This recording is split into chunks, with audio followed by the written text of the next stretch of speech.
उतरते हुए, बुद्धि में उतरते हुए हृदय तक पहुंच जाए, तब समझो कि अब कंस की सीमा से ये हमारा सदगुरु वो विचार वो अंदर चला गया है, दूर चला गया। अब कंस का काम क्या है भैया? आप लोग कहते हो कि महाराज कथा में जब तक बैठते हैं तब तक तो बात याद रहती है, लेकिन जैसे कथा से बाहर निकले और तुरंत वो बात जो है फिर याद नहीं रहती। और कभी कभी तो कथा में बैठे हैं और बात कथा से पहले पहले याद आ रही है कि अब ये कहने वाले हैं, लेकिन कथा के बाद में तो पता नहीं, याद नहीं रहता। कंस हमारे सिर के ऊपर बैठा है क्योंकि हम हर समय मथुरा में ही तो रह रहे हैं, मन के राज्य में ही तो रह रहे हैं, मोह के राज्य में तो रह रहे हैं। और वहां कोई भी सदगुरु जब कोई सदगुण प्रकट करेगा, 6 पुत्र हुए देवकी और वसुदेव से, तो वो गोकुल तक न पहुंच पाए, कंस के हाथ लग गए और वहीं सुपड़ा साफ कर दिया। जब कोई सदगुण प्रकट होता है इस भूमि से, लेकिन ऊपर तो राज्य में किसके में है, वो जिंदा कैसे रहने देगा? इसलिए वो बातें तुम्हें याद नहीं रहती। लेकिन यदि तुम प्रयास करके जो भी सदगुण रोज पैदा हो सदगुरु की कृपा से, उसे तुरंत मथुरा से गोकुल पहुंचाई जाए। श्रवण मनन निधिध्यासन, जब वो गोकुल की भूमि में पहुंच जाएगा तो फिर कंस के राज्य से अलग हो गया और नंद बाबा के राज्य में हो गया। नंद के आनंद भयो जय कन्हैया। तो कल मैं बार बार तुमको बधाइयां दे रहा था, मेरा लक्ष्य कोई स्थूल जो कन्हैया का अवतार होता है उसका बिल्कुल नहीं था। मैंने 6 दिन में 5 दिन में देखा था कि तुम्हारे अंदर कुछ पैदा हुआ है, तुम मेरे इशारों पर चलते हो। तब मैं कह रहा था कि बूढ़े बूढ़े बाबा कृष्ण जन्म की बधाई हो, पोपली मैया कृष्ण जन्म की। कल कह रहा था ना, मेरा लक्ष्य कुछ और था।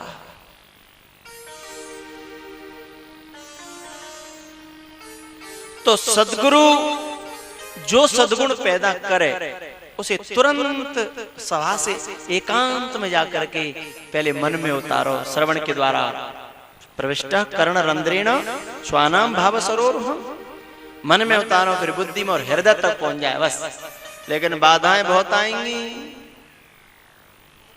बाधाएं, गोकुल तक पहुंचना ही बहुत मुश्किल है भैया साधन को लेकर के।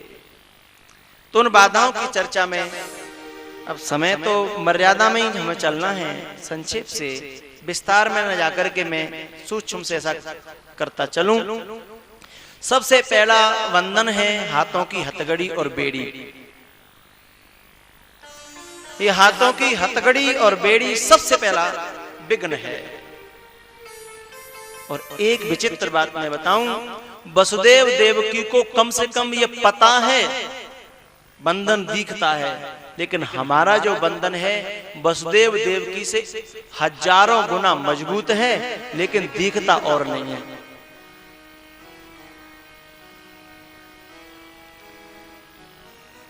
रास्ता हम चल रहे हैं, कांटे पड़े हैं, लेकिन दिखते हो तो हम बच जाएंगे।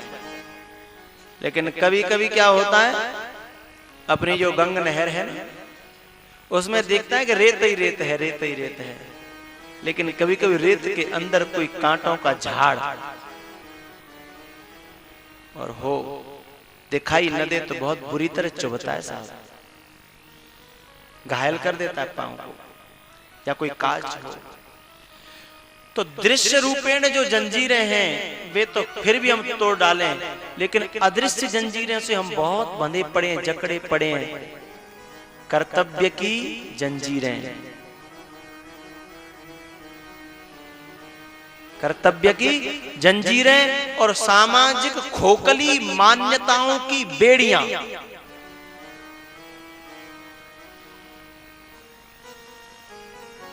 क्योंकि समाज तो साधक को भी समाज के तत्वों से जोड़ के रखना चाहता है। साधना के मार्ग पर जाने के लिए वो राजी नहीं है, क्योंकि एक समाज का तत्व हट जाएगा। चाहे परिवार हो, चाहे घर हो, चाहे हमारा खानदान हो, चाहे गांव हो, चाहे कुछ भी हो, ये हथकड़ी और बेड़ी दोनों में सबसे पहले आदमी जकड़ा पड़ा, इन्हें तोड़ना बड़ा कठिन है। चलो ये कोई बड़े प्रयासों से जैसे तैसे बरसों लगे काटता रहे तो कट भी जाए, सो भी कोई आरी हो तो असंग शस्त्रेण दृढ़ेन छित्त्वा ततः पदम तत् परमार्ग तव्यम। असंग शस्त्रेण, असंग शस्त्रेण मतलब वैराग्य रूपी शस्त्र के द्वारा धीमे धीमे लगा रहे तो शायद हथकड़ी काउना ये बेड़ी कट जाए। वहां तो कोई हमें दिख ही नहीं रही है तो कटेंगी कहां से, प्रयत्न है ही नहीं। असंग शस्त्रेण दृढ़ेन छित्त्वा ततः, गीता का 15वां अध्याय, ततः पदम तत् परमार्ग तव्यम। कोई लगा रहे तो शायद कट जाए, लेकिन ये भी कट जाए तो आगे फिर बहुत बड़ा दरवाजा है, फाटक।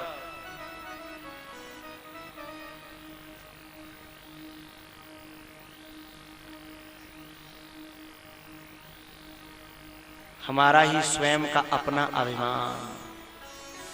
बोले साधक तो है जाए, हम तुम्हारा बहुत दिना थे बाबा जी हमें डोल रहे हैं, पर कहा करें भीख नहीं मांगी जाएगी, भीख नहीं मांगी जाएगी। कोई उसको भी तोड़ ले और निकल जाए ताले के बाहर, ये ताले के बाहर निकल चुके हैं, बाहर बैठे हैं, तोड़ आए, जंजीरों को भी तोड़ आए और फाटक को भी तोड़ दिया है। लेकिन तोड़ने के बाद में बाहर पहरेदार बहुत हैं।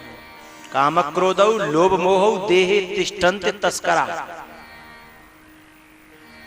काम क्रोध लोभ मोह मत्सर ईर्षा राग द्वेष ये सब गेट से बाहर हैं, गेट के अंदर नहीं है। ये नहीं कि हम गेट के बाहर निकल गए तो बस फ्री हो गए, नहीं साहब, बहुत बड़ा राज्य मोह का।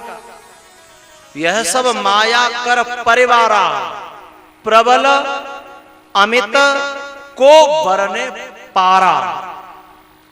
कितनी बड़ी सीमा है, कुछ पता नहीं, बहुत लंबे हाथ हैं सरकार के, माया की सरकार। ये जितना परिवार है ना दुर्गुणों का, उसके पापा जी हैं मोह और मम्मी है माया, और इन दोनों का इतना जबरदस्त जो ये मधुमक्खी होती है ना, बताती है ना कितनी एक दिन में संतान पैदा करती है, और माया उनसे भी ज्यादा।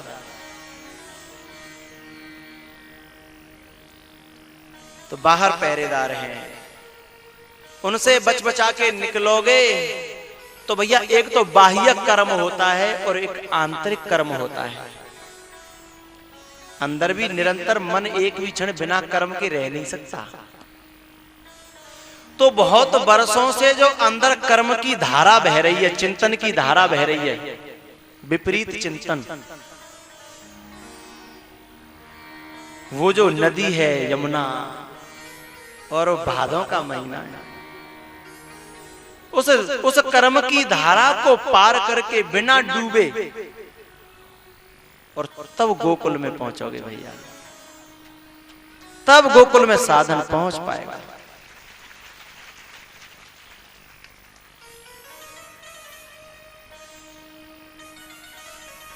और वहां पहुंचने के बाद भी तुम्हें इतने साधक मैं बताऊं, इतने सब विघ्नों को पार करके साधक हृदय तक अपने साधन को पहुंचा पाता है, गोकुल तक अपने साधन को पहुंचा पाता है। लेकिन वहां जाकर के भी बहुत से ऐसे साधक तुमने देखे होंगे कि बड़े बड़े अच्छे अजपा जाप करते थे, दिनों रात 20 वर्ष साधना करी, और साधना के बदले में किसी ने मेहनती ले ली, किसी ने मंडलेश्वरी ले ली, किसी ने कोई वैभव ले लिया, और फिर से वो गया, वो साधन छूट गया गोकुल में, और वहां से लेकर के माया को, और उसी जेल में आगे जहां से निकल करके बड़े प्रयासों से, बड़ी मुश्किलों से, बड़े झंझटों से निकल करके गए थे, उसी जेल में वापस आ गए साहब। वही ताले लग गए, दरवाजा लग गया, और वे पहरेदार जग गए, वे सब दुर्गुण और वो जितनी जो बेड़ियां और हथकड़ियां थी सब दूसरी परंपराओं बन गए, दूसरा कर्तव्य लद गया दोबारा से। जैसे तैसे कैसे कैसे निकल पाए थे साहब। घर को छोड़ के कुटी बनाई और कुटी के ढेंग फुलवारी, भजन ध्यान सब टंग्यो खूंटी पर, करे रहे बगिया की रखवारी।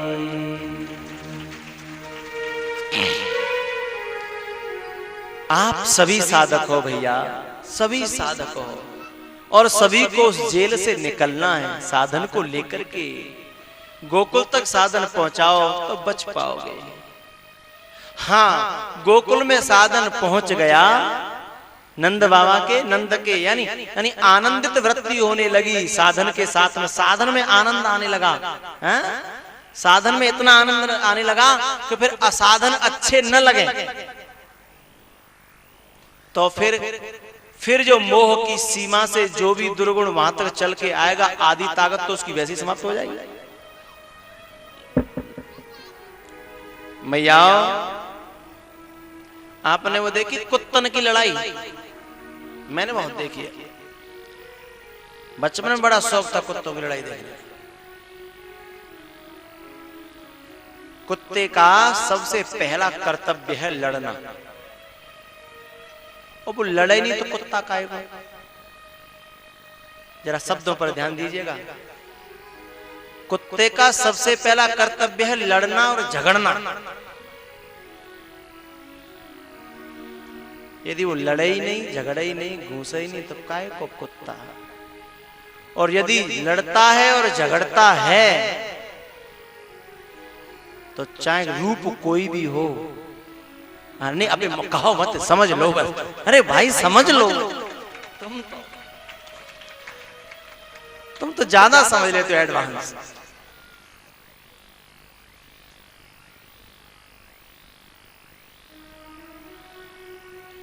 चाहे वो भैया भैया हो, चाहे बाप बेटा हो, चाहे वो सास बहू हो, चाहे कोई भी क्यों न हो, यदि वो लड़ता है झगड़ता है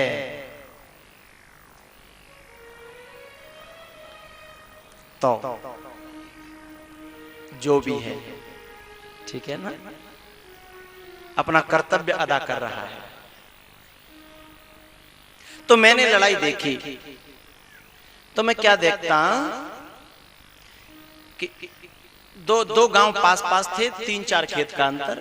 उस गांव के कुत्ते और इस गांव के कुत्ते, कभी इनमें से कोई धोखे से उस गांव के नजदीक किसी लोभ लालच में चला जाए, और जैसे उस गांव के कुत्तों को मालूम पड़े, अरे साहब इतनी रेस तो मैंने किसी, क्या बताऊं, इतनी दौड़, इतनी रेस।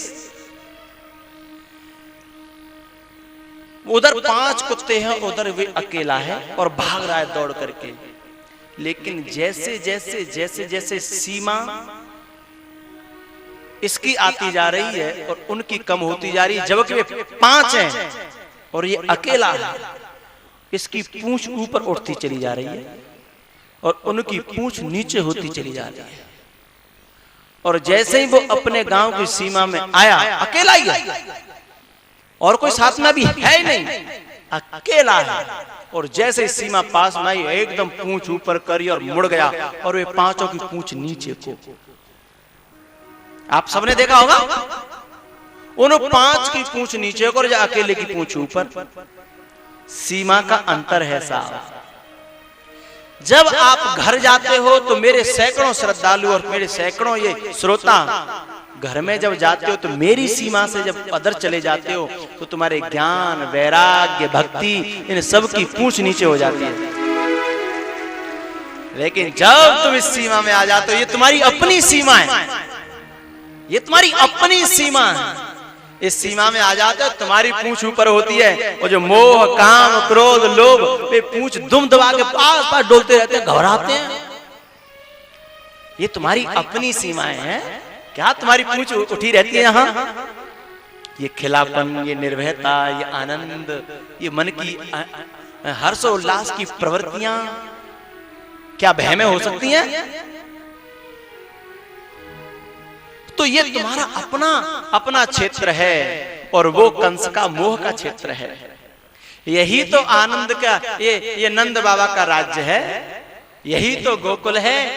यहाँ पर कृष्ण को कोई खतरा नहीं है, तुम्हारे साधन को कोई खतरा नहीं है। उस तुम्हारे जो साधन मन में पले हैं ना, वे अपने आप विकसित होंगे, उनका विकास अपने आप होगा। लेकिन होता क्या है, मुझे दुख तब होता है जब साधन को खिलाते खिलाते यहाँ से मुझसे ले जाते और घर में जाकर के खिलाते हो, और घर में तो भैया वो कंस का राज्य, वो तुमसे छुड़ा करके मार डालता है। लेकिन कोई बात नहीं, आप आते रहिए, ले जाते रहिए, कभी न कभी तो बलराम का जन्म होगा, बलराम का। कभी बल तुम्हारे अंदर इतना आ जाएगा कि उसके बाद फिर कंस की क्षमताएं कम हो जाएंगी। बलराम से पहले मारे जा रहे हैं तुम्हारे सद्गुण। ना अयम आत्मा बलहीनेन लभ्य, न मेधया न बहुना श्रुतेन। ना अयम आत्मा बलहीनेन, ये आत्मा, ये अपना ज्ञान, ये अपना आनंद, ये अपना साधन बिना बल के तुम धारण नहीं कर पाओगे। इसलिए बल का जन्म आवश्यक है, और बल के बाद में फिर तुम्हारा जो भी साधन होगा, बल से पहले के जो साधन है ना, उन्हें कंस खा जाएगा। बल के बाद के साधन हैं, उन्हें कंस कुछ नहीं कर सकेगा। तो वो कंस की सीमा है और ये गोकुल की सीमा है। हाँ, प्रयास यहां तक भी कंस का है, प्रयास यहां तक भी उसकी पहुंच है, क्योंकि ये राज्य थोड़ा छोटा है और कंस का राज्य बहुत बड़ा है। ये तो छोटा सा गोकुल का राज्य है, और ये भी राज्य कैसा है, चलता फिरता। आपने सुना गोकुल में भगवान गए, गोकुल में भी नहीं ठहरे, फिर पूरे जितने गोकुलवासी थे गोकुल छोड़ दिया, फिर गए नंदगांव, फिर कुछ दिन नंदगांव में रहे, फिर नंदगांव भी छोड़ दिया, फिर बसाया वृंदावन। और क्या करें साहब, भगवान को तो वृंदावन भी छोड़ना पड़ा, फिर पहुंचे द्वारिका। तो मेरा ये छोटा सा गोकुल है, ये व्रजवासी हैं, ये साधक है ना, इन्हें ले लेके मैं तो कभी गोकुल, कभी नंदगांव है, कभी वृंदावन, और कभी जाना पड़े तो द्वारिका भी। हाँ, द्वारिका भी। लेकिन चाहता हूं कंस की पूतना से, कंस के तृणाव्रत से ये साधन उसकी सीमा से, उनकी निगाह से, उनकी नजर से बचे रहे। माया की चकिया चल रही है, कोई पिस मत जइयो भैया। पूतना माया उसकी नजर है। लेकिन मैं एक बात आप सबसे एक निवेदन कर दूं, पूतना नंद महोत्सव को सुनने के बाद कंस और पूतना और जितने दुर्गुण थे सब सतर्क हो गए। जब तुम्हारा ये आनंद, ये तुम्हारे साधन के प्रकट होने से जब आनंद उल्लास जब उमड़ेगा, तब मोह को सहन नहीं होगा साहब। दुनिया वालों को रास नहीं आएगा तुम्हारा आनंद, तुम्हारी मस्ती, तो फिर वे कुछ न कुछ पूतना छोड़ेंगे। अब ये मेरे श्रोता जितने भी हैं यहाँ से झूमते झूमते जाते हैं, मस्ती में जाते हैं, तो कुछ लोग तो इन्हें देख के ठुक जाते हैं कि बड़ा मस्त है, बड़े आनंद में है। तो फिर वे ये मोह ये अपनी पूतना को भेजता है। कटु वाणियां जो कृष्ण को मार देना चाहती है, जो आनंद को मार देना चाहती है, जो तुम्हारे साधन को मार देना चाहिए, जिससे तुम उले उले फिर रहे हो। कन्हैया के आने पर तो हर्ष उल्लास और आनंद। लेकिन सुनो भैया, यदि सीमाएं बंद कर दी जाएं जिसमें किसी का प्रवेश न हो, तो खतरा कम हो जाएगा। लेकिन हमारे तो सब दरवाजे खुले हैं, सीमा ही नहीं है, बिल्कुल चौपट है। मतलब क्या है? उपेक्षा सर्वभूतानां। हम सारे जितने भी मोह के जितने भी जो साधन है, मोह के जितने भी जो लोग हैं, मोह के जितने भी चेहरे हैं, संसार के माया के प्राणी, उन सबसे हमारा संपर्क सूत्र कट जाए तो प्रवेश निषेध हो जाएगा। न काऊ की सुने और न काऊ को सुना में, सीमा बंध जाएगी साहब। और सच्चे साधक करते ही ऐसा है। दुनिया वाले पूछते हैं आपको क्या हो गया, दुनिया वाले। ये नए नए बालक जो कथा में आते हैं, नई नई बेटियां, इनके जो मित्र हैं, जो माया के गुलाम, यार क्या तुम पागल हो गए इस उम्र पे? कथा सुनने गए तो तुम? अरे यार बड़े बूढ़े को काम है कथा बता, तुम क्या बुद्धि खराब हो गई है? लेकिन अच्छे श्रोता अच्छे साधक कहते हैं कि भैया हमारी तो बुद्धि खराब है, खराब ही रहने दो, तुम अकलमंद हो, अपनी चतुराई आपकी बुद्धिमानी तुम्हें मुबारक हो। वे लोग जब पूछते हैं तो साधक क्या जवाब देता है? दुनिया वाले पूछते आपको क्या हो गया, अब किसी को कुछ बताने की हमें फुर्सत नहीं, अब किसी महफिल में जाने की हमें फुर्सत नहीं, अब किसी को दिल लगाने की हमें फुर्सत नहीं। एक ही तो सिर था मेरा झुक गया सत्संग में, झुक गया सत्संग में, अब किसी को सर झुकाने की हमें फुर्सत नहीं। साधक का ये जवाब होना चाहिए साहब। लेकिन यदि आपने अपनी कहवे लग गए और दूसरे की सुनवे लग गए तो समझो पूतना का प्रवेश हो गया। मार डालने का प्रयास करती है पूतना। तो कंस ने पूतना को फिर उस साधन को नष्ट करने के लिए भेजा है। और पूतना, परसों एक शब्द हम बार बार कह रहे थे, भविष्य की स्वर्णिम आशा। भविष्य की स्वर्णिम आशा ही माया दिखाती है, दर्शन कराता है। यदि वासना असली रूप में आए तो इतनी कुरूप होती है कि हम शायद उसका दर्शन भी न करें। लेकिन वासना जब आती है तो इतना सुंदर रूप बना करके आती है कि हम उसके रूप पर मोहित हो ही जाते हैं। वासना अपने मन की कलुषित प्रवृत्तियां और दिखाती है स्वर्णिम भविष्य की आशा। सुंदर रूप धारण करके आई और गोकुल में प्रवेश करती है और दुनिया को यह दर्शाती है कि मैं साधन के दर्शन करने आई हूं। प्यारे श्रोताओं,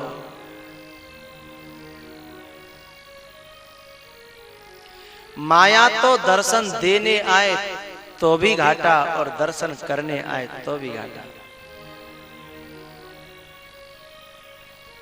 माया दर्शन करने आए तो भी घाटा और दर्शन देने आए तो भी घाटा, क्योंकि वह देखते ही जहर पिलाती है। जहर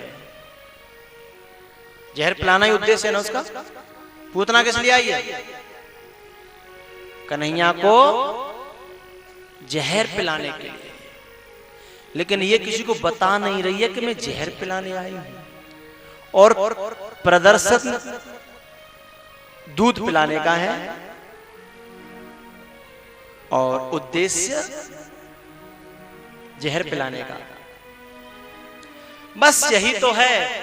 हमें ये माया प्रदर्शन करती है स्वर्णिम भविष्य की आशा, लेकिन उसके अंतर्गत ये हमारे विनाश और पतन का पूरा षड्यंत्र रचे हुए तैयार है। अब दूध से क्या होता है? विकास। दूध से होता है विकास। तो क्या कर रही, क्या दिखा रही है कि मैं दूध पिलाऊंगी जिससे तुम्हारे साधन का विकास हो जाए। घर वाले क्या कहते हैं कि घर में रह खूब भजन करो, खूब पूजा पाठ करो, खूब सब साधन करो, कोई नहीं कर रहा होगा। बात भी सही है उनकी, वो यहाँ सारी सुविधाएं सब सब सब उपलब्ध है और तुमसे कोई कछु कह जाता हमने जानी, आराम से भजन करो। लेकिन सांची तो यह भजन तो करें, लेकिन अपने भीतर जन क्या क्या बैठ गया, क्या क्या घुस गया, उस घर के सजातीयता पा करके वो जो जब खड़ा होता है उसे कौन रोकेगा? जड़ भरत जी के पास में जो हिरण का बच्चा था, उसके जब तक सजातीय जीव न मिले तब तक वो रहा, लेकिन जैसे ही सजातीय जीवन साथी मिले तुरंत उसने भरत छोड़ दिया। ऐसे ही घर में जो भी हमने मोह के, ममता के, आसक्ति के, लोभ के, क्रोध के जो संस्कार उद्भूत जो पैदा करे, उनके सजातीय